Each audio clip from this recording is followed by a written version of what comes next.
La luz le será dada al tercer golpe de ballete que parta del oriente.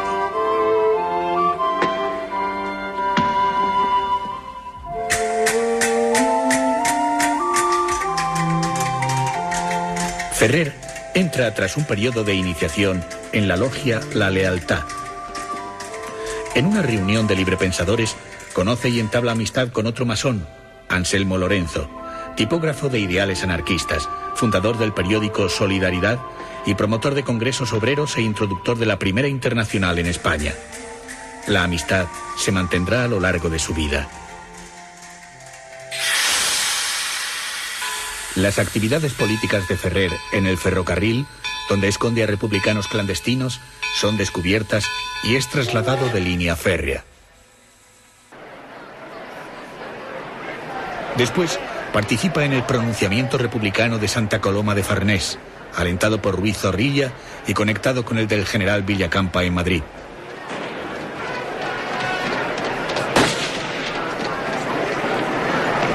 La derrota del intento de restablecer el régimen republicano provoca una fuerte represión.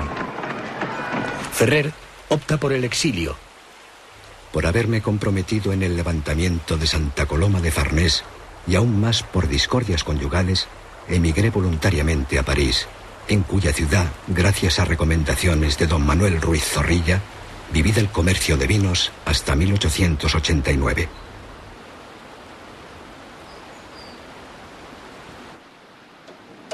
La experiencia adquirida durante mis 15 años de residencia en París me convencieron de que el problema de la educación popular no se hallaba resuelto y, no estándolo en Francia, no podía esperar que lo resolviera el republicanismo español, toda vez que siempre había mostrado deplorable desconocimiento de la capital importancia que para un pueblo tiene el sistema de educación.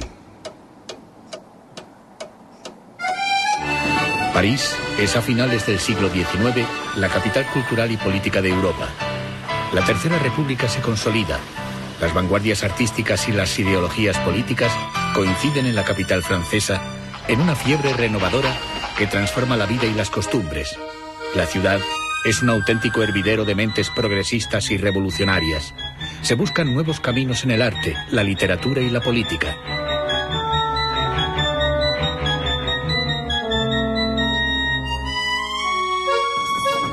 Ferrer, después de trabajar como comerciante de vinos, se emplea como gerente en un restaurante del barrio latino. Se instala en una casa de la calle Richer. Su familia se une a él con las conocidas dramáticas consecuencias posteriores.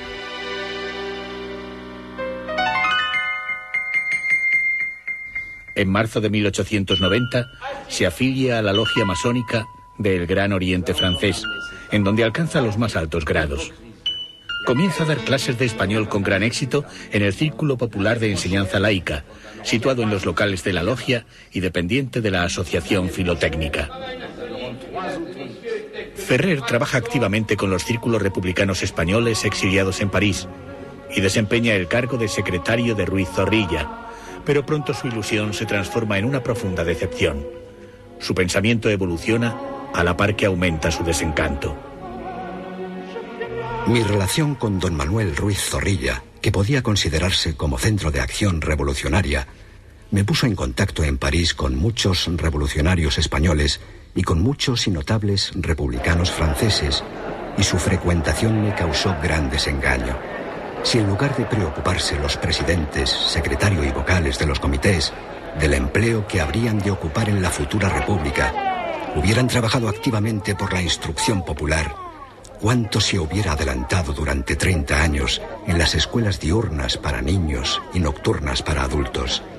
¿Se limitaría el pueblo a promover motines por la subida del precio del pan, sin rebelarse contra las privaciones impuestas al trabajador a causa de la abundancia de lo superfluo de que gozan los enriquecidos con el trabajo ajeno? Francia goza en aquellos años de una gran prosperidad económica, pero el desarrollo tiene grandes zonas de oscuridad. En el París brillante y bohemio, las sombras de la marginación y de la pobreza asolan gran parte de sus barrios. Esta situación es común a la de otros países europeos, donde el hambre y la miseria extremas rodean a las escasas capas sociales que concentran las abundantes riquezas. Contra la violencia de la desesperación propagada por algunos sectores anarquistas, se alzan otras voces revolucionarias.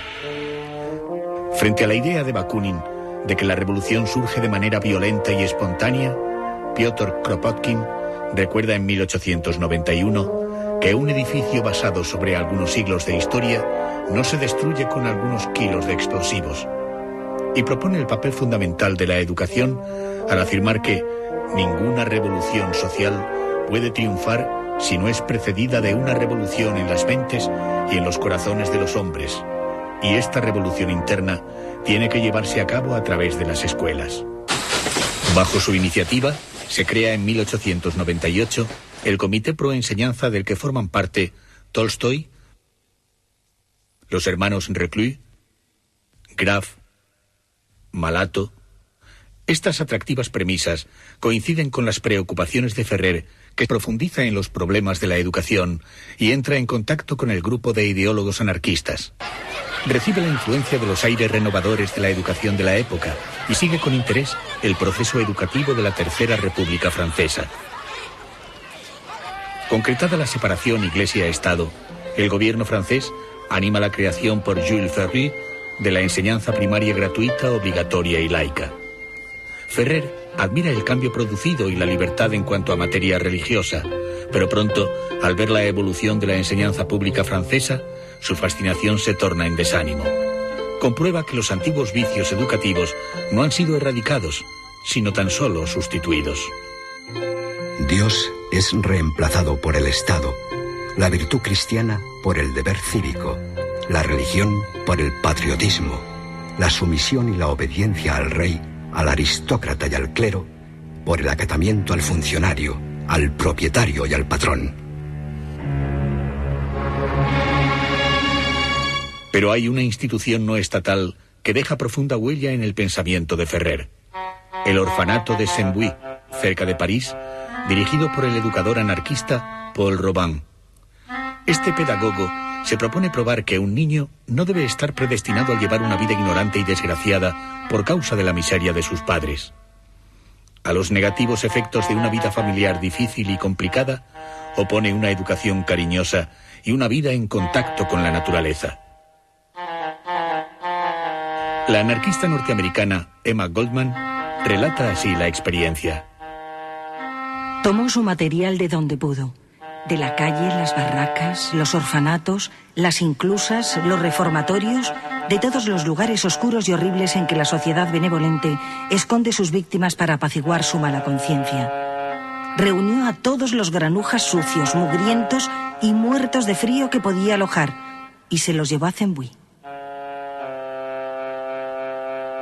Los efectos tan positivos que sobre los desarraigados niños tiene la experiencia educativa de Robin influyen de manera decisiva en un Ferrer que va conformando de manera definitiva su teoría pedagógica. Elabora la idea de una escuela moderna en la que los alumnos reciban una educación racional basada en el positivismo, que considera a la ciencia y a la experimentación como el único medio de conocimiento auténticamente válido. Los niños no deben estar sometidos a ninguna autoridad política, religiosa o moral. Ferrer amplía sus cursos de español y comienza a dar clases en diversos centros y en el Liceo Condorcet. Sus métodos son celebrados con gran éxito y publica su obra Tratado de Español Práctico, un compendio de su sistema de enseñanza en el que por primera vez en el aprendizaje de idiomas se sustituyen los textos clásicos por frases de uso ordinario que se utilizan en la vida cotidiana.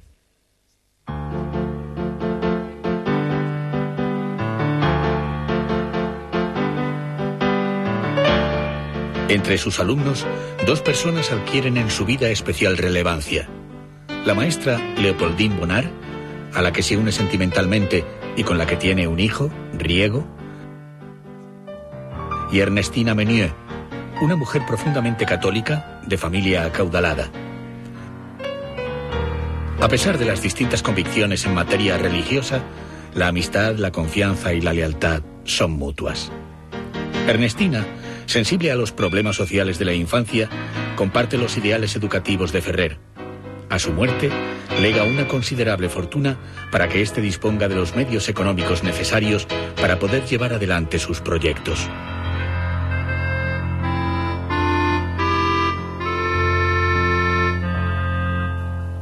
Durante su estancia en París, Ferrer ha ido transformando su pensamiento político y social, al mismo tiempo que ha ido madurando sus ideas pedagógicas.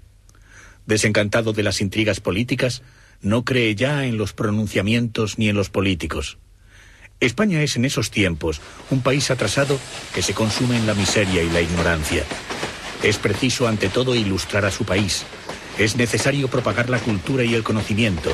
Solo si el pueblo está instruido, podrá gozar de la libertad e independencia necesarias para transformar su terrible existencia. Ferrer viaja desde París a Barcelona, acompañado de su hijo Riego y de Leopoldine Bonnard. Regresa con un solo objetivo: fundar una escuela para niños, la Escuela Moderna.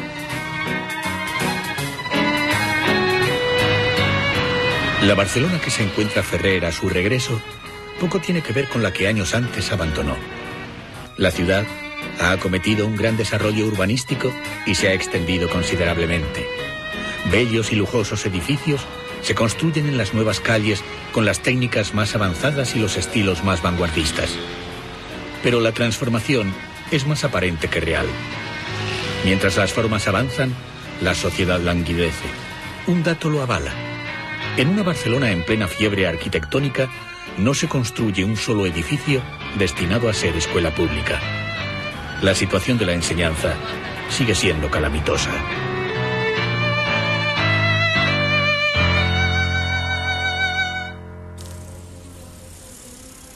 Ferrer se instala en Masnou, donde compra una casa, Mas Germinal. Allí se reúne con sus dos hijas mayores y con su hermano José y su familia, que regresan de su emigración a Australia.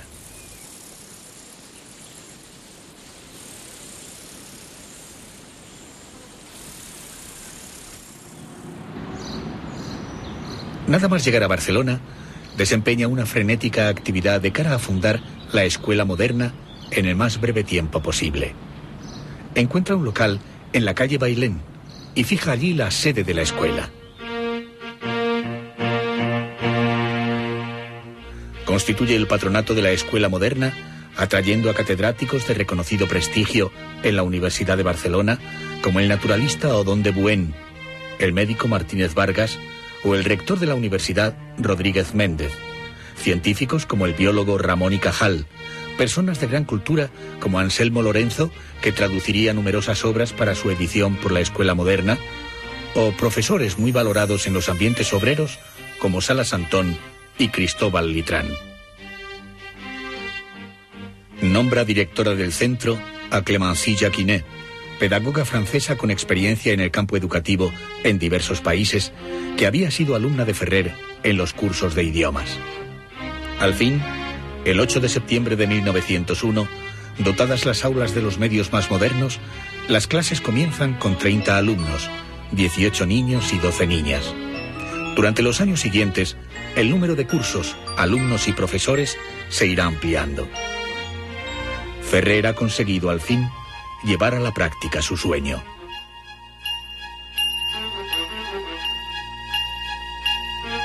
Mi plan es que la escuela sea de primera enseñanza, mixta, es decir, de niños y niñas juntos como en Saint-Puy, y tal como entiendo ha de ser la escuela del porvenir. Si durante el día servirá de escuela para niños, servirá de noche para los adultos, dando cursos de francés, inglés, alemán, taquigrafía y contabilidad.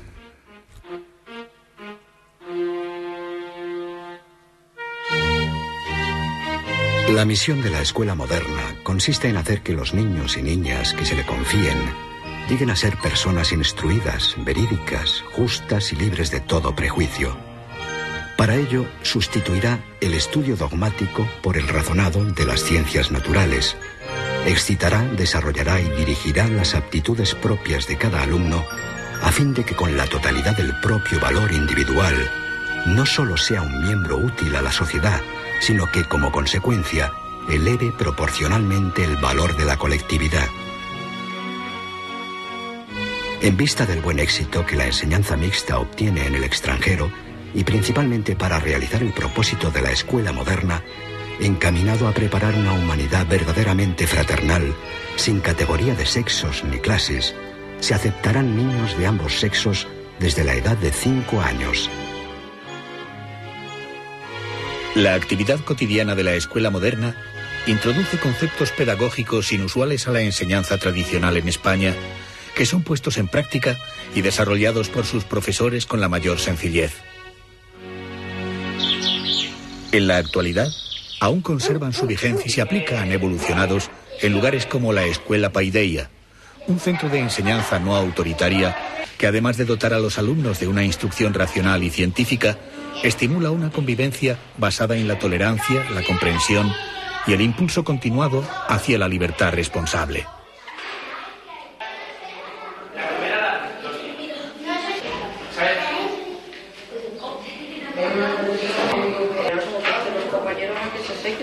La coeducación de sexos no era nueva en España, pero debido a las imposiciones sociales apenas se había llevado a cabo. En las ciudades, clases mixtas de niños y niñas eran impensables incluso en las escuelas laicas de tendencia progresista. Ferrer, desafiando la estricta y atrasada moral de la sociedad que le rodeaba, la pone en práctica desde el inicio, señalando la problemática de la mujer en la sociedad y la necesidad de la ciencia y el conocimiento para poder superar la situación. La coeducación de las clases sociales también se lleva a la práctica en la escuela moderna, donde según el nivel económico de los padres, la matrícula podía ser gratuita en caso de que las familias tuviesen unos ingresos humildes, o iba aumentando progresivamente su coste en el caso de familias más acomodadas. Ricos y pobres estudian juntos predicando la solidaridad y la igualdad desde la más tierna infancia.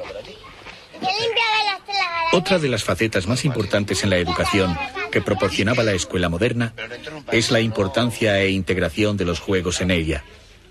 Pero quizás lo más atractivo y vanguardista de su sistema educativo sea la ausencia de premios y castigos y de exámenes. Los exámenes clásicos no dan resultado alguno, y si lo producen, es en el orden del mal. Estos actos, que se visten de solemnidades ridículas, parecen ser instituidos solamente para satisfacer el amor propio enfermizo de los padres, la supina vanidad y el interés egoísta de muchos maestros, y para causar sendas torturas a los niños antes del examen y después las consiguientes enfermedades más o menos prematuras. En crudo, somos adversarios impenitentes de los indicados exámenes. En el colegio todo tiene que ser efectuado en beneficio del estudiante.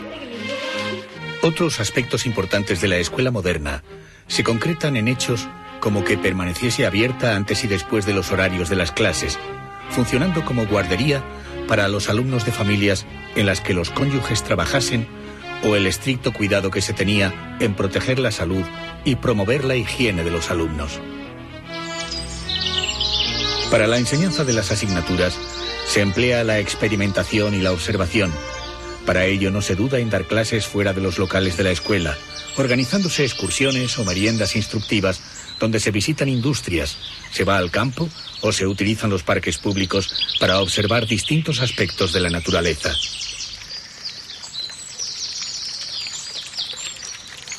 Jardines y plazas se usan también los domingos y las fiestas para llevar a cabo lo que Ferrer denomina las misas de la ciencia o de la razón.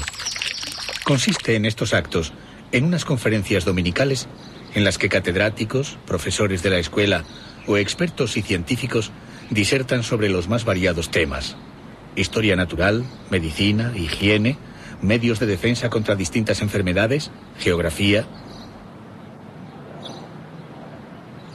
El éxito acompaña la iniciativa y un heterogéneo y muy numeroso público acude a los actos, lo que acaba por desesperar a las autoridades eclesiásticas, que en absoluto ven con buenos ojos las actividades de la escuela, y menos en domingo, cuando ellos tienen sus propios actos religiosos.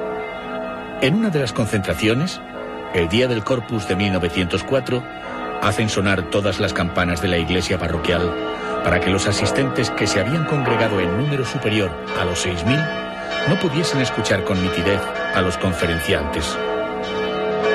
Claro que Ferrer, a cambio, les organiza diversos actos como la merienda escolar, que concentra a más de 1.700 alumnos el día del Viernes Santo.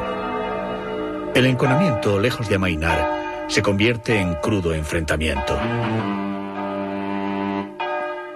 Pero aparte los ataques de la jerarquía eclesiástica, que ya había protestado por la ubicación de la escuela moderna en una calle donde se encontraba un colegio religioso, la enseñanza novedosa de la escuela se enfrenta a dos problemas: la necesidad de acomodar a los maestros a los nuevos métodos pedagógicos, cuestión que aborda Ferrer al crear en los mismos locales de la escuela unos cursos de formación para profesores, y la necesidad de tener nuevos libros de texto que respondiesen a las expectativas creadas.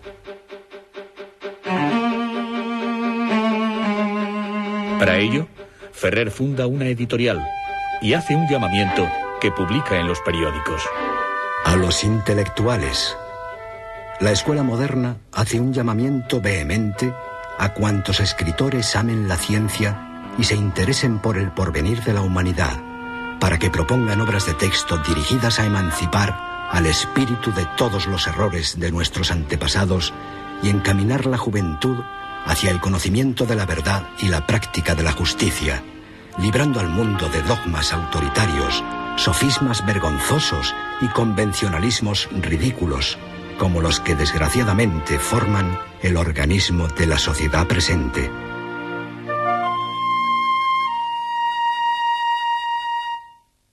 La editorial de la Escuela Moderna publica libros de autores españoles o traduce, gracias a la ingente labor de Anselmo Lorenzo, obras de autores extranjeros, en todas las ramas de la educación y la ciencia.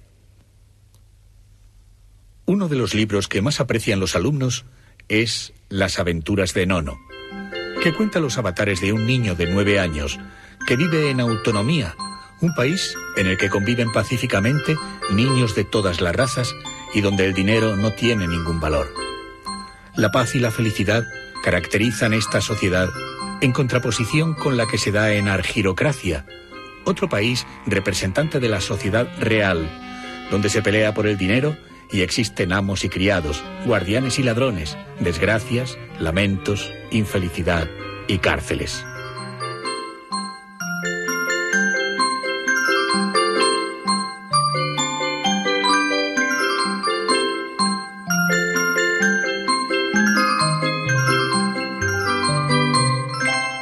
También se edita un boletín que sirve de medio de información hacia la sociedad para dar noticias o novedades, publicar diversos artículos, desde los pedagógicos a los consejos higiénicos, o como medio de comunicación a los padres y de expresión de los alumnos.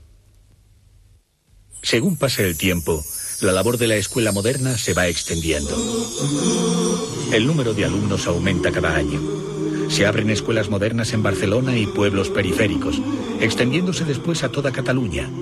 También se crean establecimientos en Madrid, Valencia, Palma, Sevilla, Málaga, Granada, Cádiz, Córdoba, e incluso la influencia llega al extranjero, a países como Portugal o ciudades como Ámsterdam, Lausana o Sao Paulo.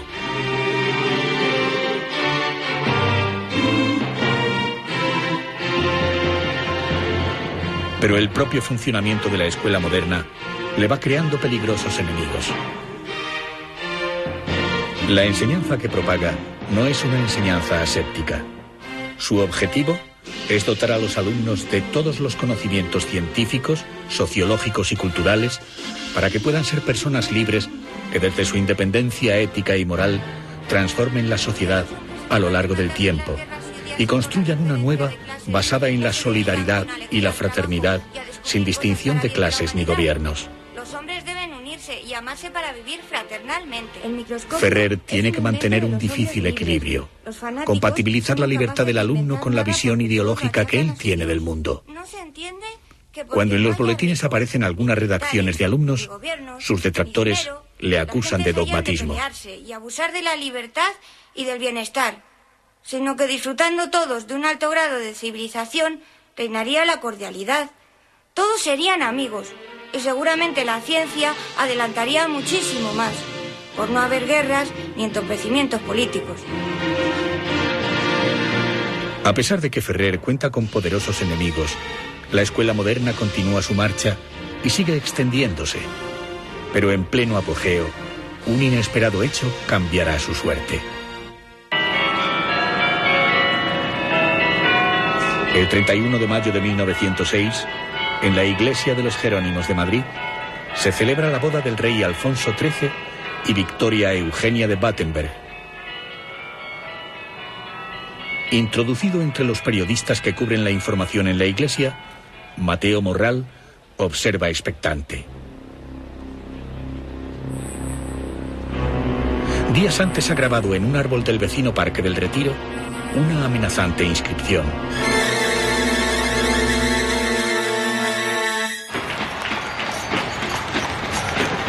Alojado desde hace días en una pensión de la calle Mayor, por la que tenía que pasar la comitiva real en su camino hacia el palacio, terminada la ceremonia religiosa, Morral se dirige rápidamente hacia la casa. Al pasar la carroza real, un ramo de flores cae. El atentado contra la persona del rey, que ya había sido objeto de otro intento de regicidio por parte de exiliados españoles meses antes en su visita a París, falla, pero causa un gran número de víctimas.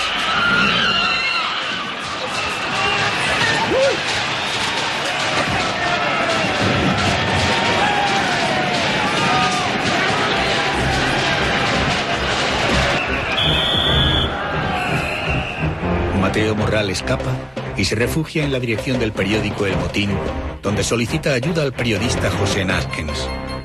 Tras una frenética huida, es descubierto por la policía y Morral se suicida.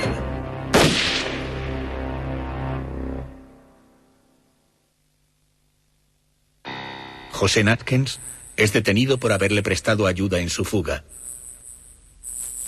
Pero esta detención no es la única. Morral es el bibliotecario de la escuela moderna.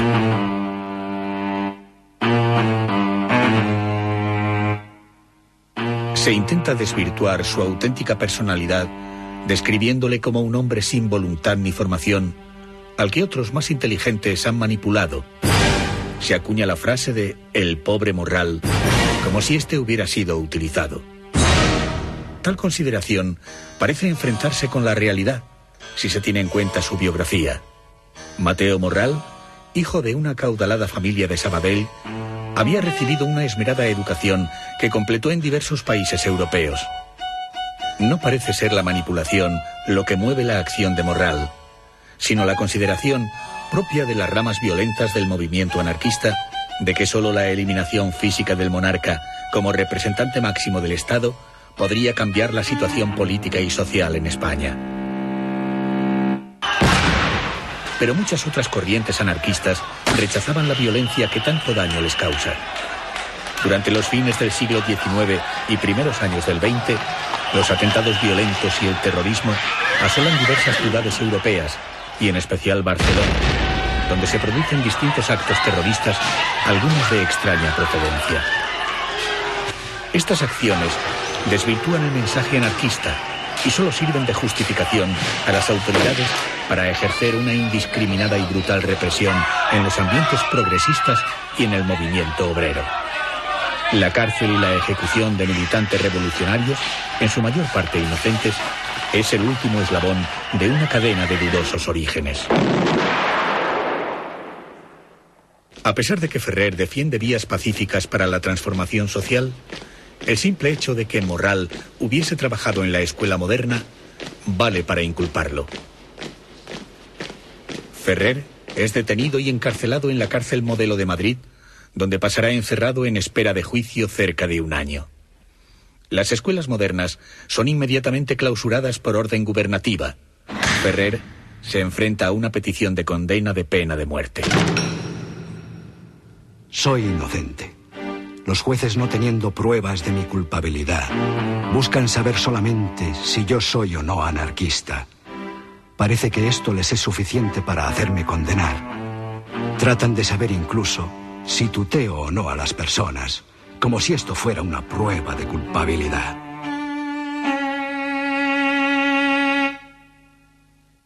Desde el interior del país, algunos círculos obreros y progresistas se movilizan en su defensa.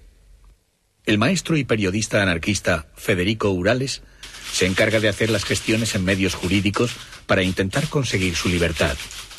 También lo hace Alejandro Lerroux, líder del partido Unión Republicana, a quien Ferrer había conocido bastante tiempo atrás en una reunión de librepensadores y de quien rechazó el ofrecimiento de entrar en política, que le proporciona abogados para su asistencia, al mismo tiempo que inicia una campaña de artículos en los diarios El Progreso y La España Nueva.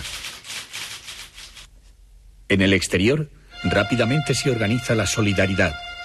El 2 de diciembre de 1906, en el aula magna del Ateneo Romano, el prestigiado profesor universitario y criminalista Cesare Lombroso califica a Ferrer de el nuevo mártir del libre pensamiento y de la libertad humana. Por fin, el 10 de junio de 1907, se celebra el juicio. Francisco Ferrer es declarado inocente. Es liberado tras pasar 13 meses en prisión. Sus bienes le son restituidos, pero las escuelas modernas permanecen clausuradas por las autoridades. Ferrer solo puede recuperar la editorial. Vuelve a publicarse el boletín. Decíamos ayer, nunca con mayor oportunidad que en la ocasión presente, al dar a luz el primer número de la segunda época de nuestro boletín, podríamos emplear esta histórica frase: la escuela moderna continúa su marcha sin rectificar procedimientos, métodos, orientaciones ni propósitos. Continúa su marcha ascendente hacia el ideal, porque tiene la evidencia de que su misión es redentora y contribuye a preparar, por medio de la educación racional y científica, una humanidad más buena, más perfecta, más justa que la humanidad presente. Esta se debate entre odios y miserias. Aquella será el resultado de la labor realizada durante siglos para la conquista de la paz universal. Ferrer se reúne con Soledad Villafranca, también colaboradora de la Escuela Moderna, que desde tiempo atrás es su nuevo amor, y a la que desde la cárcel había escrito reiteradamente, incluyendo algunos poemas.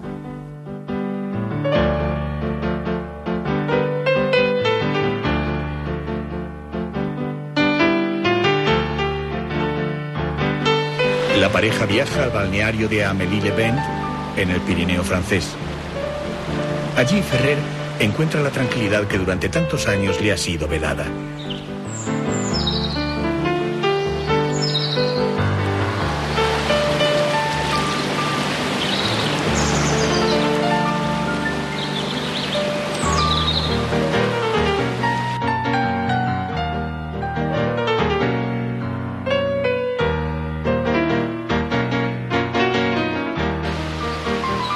En esos días apacibles, escribe, con la colaboración de Anselmo Lorenzo, que se ha reunido con ellos, la obra La Escuela Moderna, en la que sintetiza su teoría y resume la actividad práctica llevada a cabo durante los 5 años de actividad pedagógica.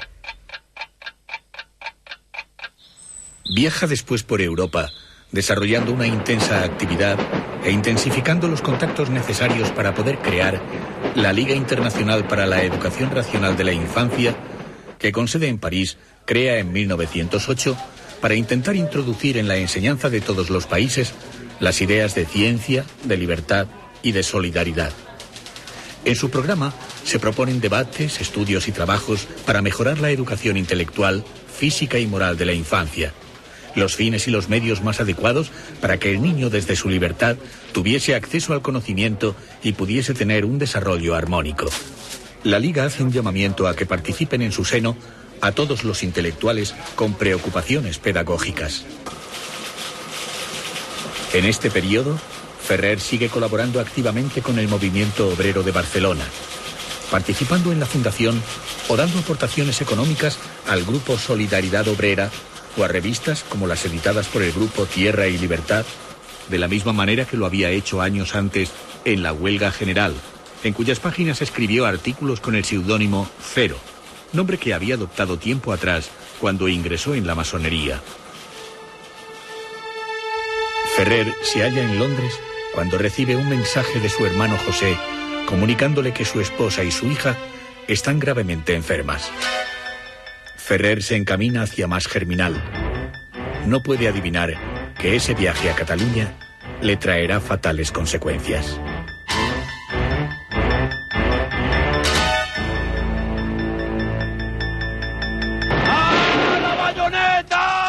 Tras las terribles guerras coloniales que España había abordado a finales de siglo y que finalizaron con el denominado desastre del 98, el gobierno español aún mantenía una cruenta guerra en una franja del territorio de Marruecos por defender los oscuros intereses de unas compañías privadas mineras.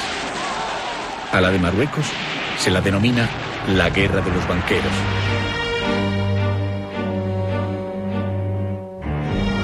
Pero las guerras cuestan muchas vidas, y estas son fundamentalmente de la clase obrera. España posee en 1909 un servicio militar obligatorio que se rige por el sistema de quintas. Cuando te llaman a filas, quedas exhibido si pagas una cantidad al Estado. La medida solo favorece a los más ricos, pues las clases populares no cuentan con las 1.500 pesetas necesarias para librar a sus hijos del servicio militar.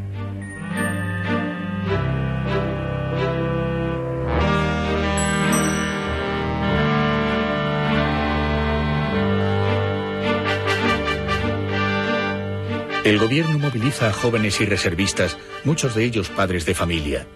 Comienzan los desastres de un ejército desorganizado y mal armado. Pronto llegan las noticias de las numerosas bajas de las tropas españolas. El número de muertos es considerable.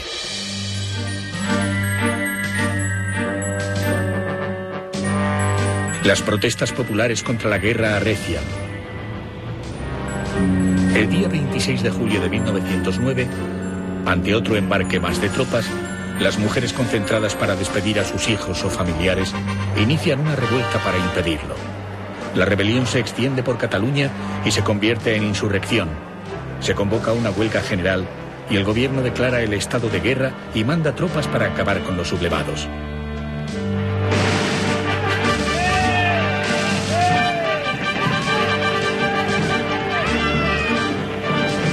Aunque el movimiento es espontáneo y ningún grupo patrocina formalmente la huelga, se crea un comité con participación de anarquistas, sindicalistas, socialistas y lerrouxistas para la coordinación de las movilizaciones. Pero los acontecimientos pronto lo desbordan.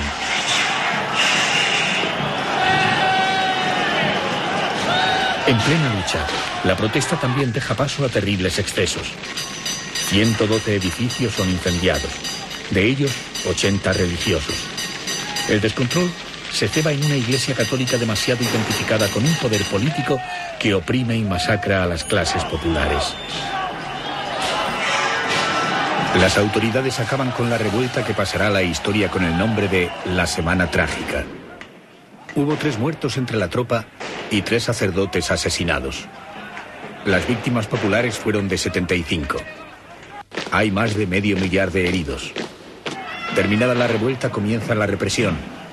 Varios miles de personas son encarceladas. 2.000 de ellas serán procesadas. Mientras los sectores más conservadores exigen las más duras condenas, la Lliga Regionalista Catalana pide una represión dura e implacable e invita a la delación. La jerarquía eclesiástica clama desde los púlpitos. Todos quieren una cabeza de turco. Buscan un culpable. En la catedral, el obispo Casañas lo señala. La palabra de Dios, a través de mi boca, sin tener que pronunciar su nombre en este lugar sagrado, señalará pues al culpable de la acrecida fuerza del poder laico y racionalista que ha cebado el flagelo, que viola nuestra santa iglesia y mete a cuchillo y a fuego España entera. El diario ABC dice: Es natural. Llevamos años y años dejando que la escuela moderna de Ferrer y otras análogas conviertan a sus hombres en fieras. Que las escuelas laicas den no una enseñanza sin Dios, sino contra Dios. Y que se hable un día y otro día de las saludables matanzas de frailes. Se empieza a propagar por parte de medios gubernamentales que encuentran eco en la prensa afín que en la revolución ha tenido parte no escasa el célebre profesor laico Ferrer y Guardia, con dinero que trajo de Francia.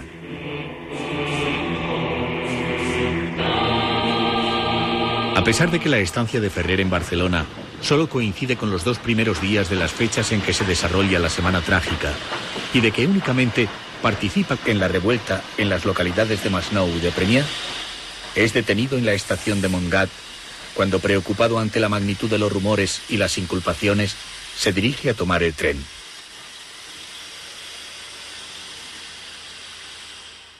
Se le acusa de jefe de la rebelión y se pide para él la pena de muerte. Se requisan todos los bienes de su casa, más Germinal, y se detiene a su familia, desterrándola por orden gubernativa a no menos de 245 kilómetros de Barcelona.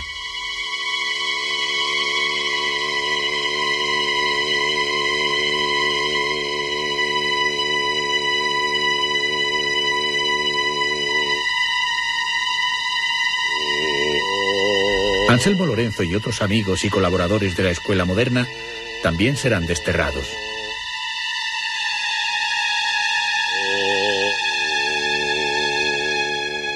Ferrer se enfrenta nuevamente a un proceso fomentado desde el poder. Pero hay una diferencia cualitativa.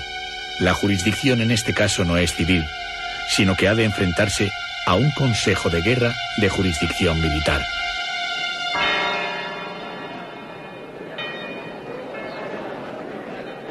El miedo invade Barcelona. Las autoridades piden testimonios de testigos contra Ferrer y surgen de las filas lerrouxistas. La buena disposición de los militantes del partido de Lerroux al echar las culpas a Ferrer les libraba a ellos de asumir la responsabilidad de unos hechos en los que habían participado, al mismo tiempo que implicaban a Solidaridad Obrera, enemiga de su partido, a la que decían había utilizado Ferrer para llevar a cabo sus planes.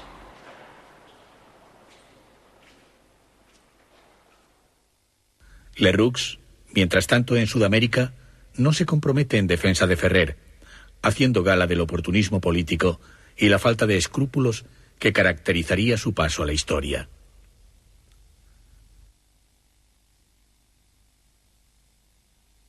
Los preparativos del juicio se hacen con toda rapidez.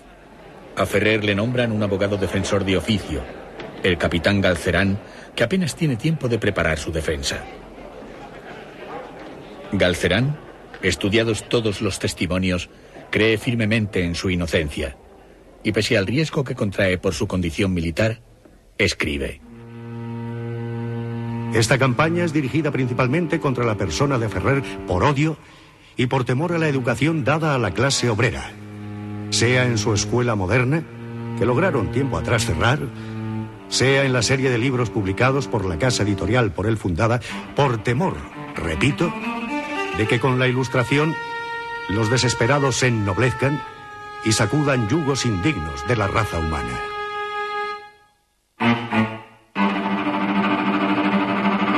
El 9 de octubre se celebra el Consejo de Guerra. Ferrer es condenado a muerte. El día 12 el gobierno ratifica la sentencia y Ferrer es trasladado a Montjuïc.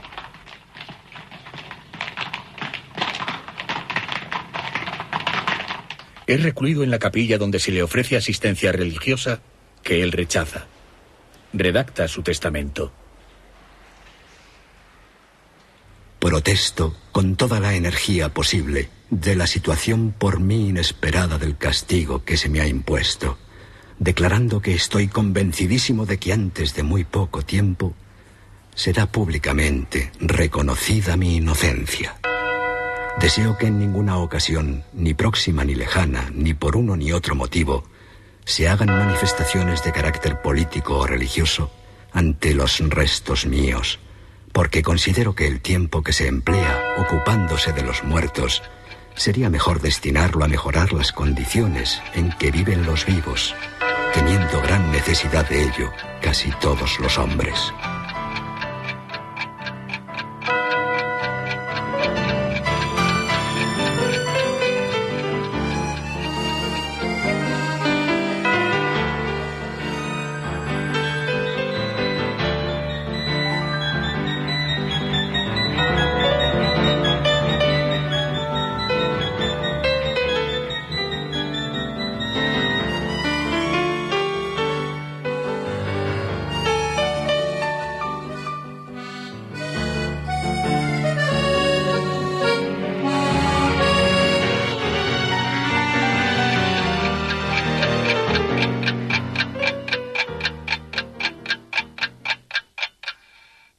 El día 13, Ferrer es fusilado. Tras su muerte nace el mito. Como dice William Archer, toda la vida activa de Ferrer habría hecho menos daño al catolicismo español que el que le hace en la actualidad la mera mención de su nombre.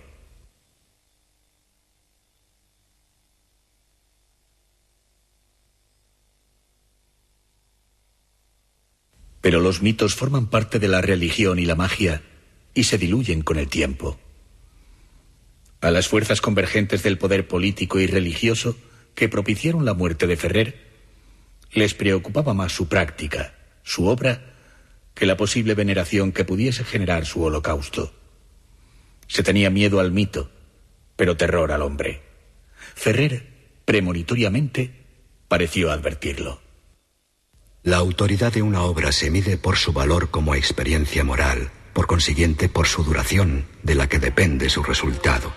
Si mi escuela permanece definitivamente cerrada, no habrá sido sino un esbozo, una interrogación sin respuesta.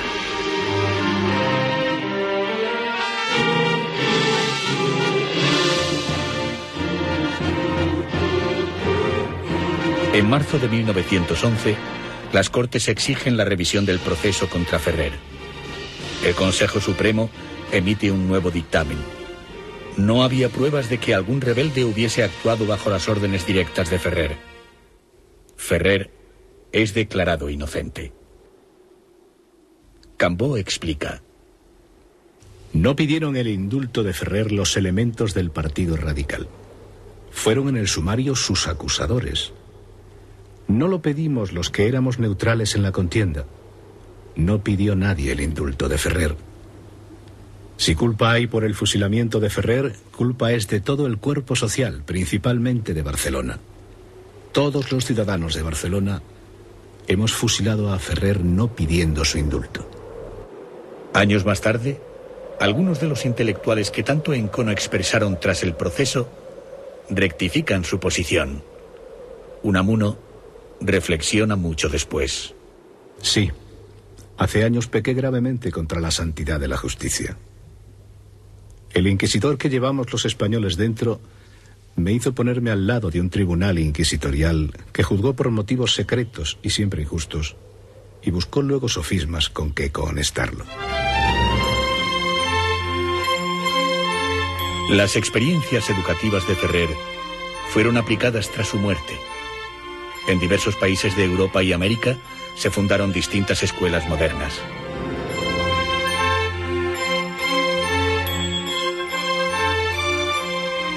En España, las escuelas racionalistas tuvieron durante la Segunda República una gran actividad que contribuyó a la difusión de la cultura y al desarrollo y la formación de multitud de familias obreras. Luego vino un prolongado silencio.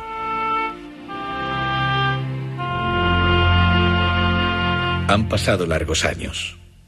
Hoy, un monumento a Ferrer, réplica del erigido a su muerte en Bruselas, se alza en las laderas de Montjuïc. Afortunadamente, la enseñanza ha avanzado de manera considerable, aunque aún presenta toda una índole de problemas por resolver. Quizás aún hoy, casi un siglo después, tengan vigencia algunas de las ideas que Francisco Ferrer supo llevar a la práctica. Diversos problemas que él abordó, como la competitividad desde la más tierna infancia o el sometimiento de los alumnos a temibles exámenes que decidirán apenas superada la adolescencia el futuro de sus vidas, o la imposición de programas por medio de una rígida disciplina, o la consideración del dinero como bien supremo, o la mejora permanente de la calidad de la enseñanza.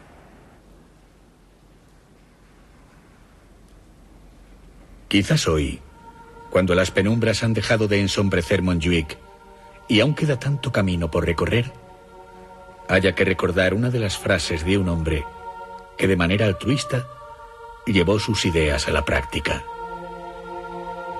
Si se quiere un porvenir de fraternidad, de paz y de dicha, dirigíos a vosotros mismos, los que sufrís el régimen actual, y fundad escuelas en que podáis enseñar libremente todas las verdades conquistadas.